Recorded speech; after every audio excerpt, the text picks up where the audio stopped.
Hello everyone, আসসালামু আলাইকুম। আজকে আমি কি রান্না করেছি ফুল ভিডিও আপনাদেরকে দিতে পারি না, আমি সামান্য একটু ভিডিও ফুটেজ নিয়ে রাখছি।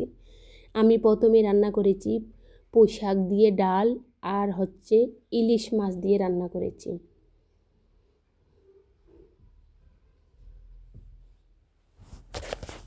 এরপরে আমি রান্না করব রুই মাছের তেল বেগুন দিয়ে বেশি করে পেঁয়াজ কুচি দিয়ে ভাজি করব। তারপর দেশি মুরগি রান্না করব। আমি আলু দিয়ে দেশি মুরগি ভুনা করছি বাচ্চার জন্য, কারণ আমরা অনেক কিছু রান্না করছি। ও তো আর মাছ শাক এগুলো খায় না, তাই ওর জন্য মুরগিটা মাস্ট থাকা লাগে। তাই ওর জন্য অল্প করে মুরগির মাংস ভুনা করতেছি আলু দিয়ে। এরপরে আমি বেগুন দিয়ে বেশি করে পেঁয়াজ কুচি দিয়ে রুই মাছের তেল ভাজি করব।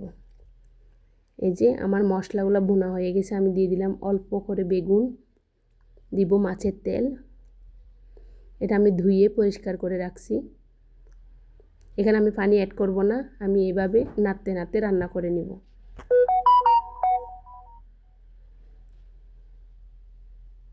মাশাআল্লাহ, আমি খাওয়ার পরে বয়েসটা দিচ্ছি, এত মজা হয়েছে এই তেলটা। আপনারাও একবার ট্রাই করে দেখতে পারেন, অনেক মজা হয় বেগুন দিয়ে রুই মাছের তেল।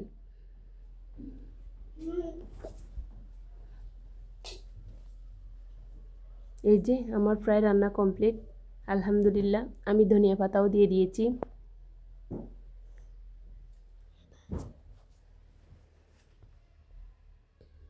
এই আজকে রান্না। আল্লাহ হাফেজ।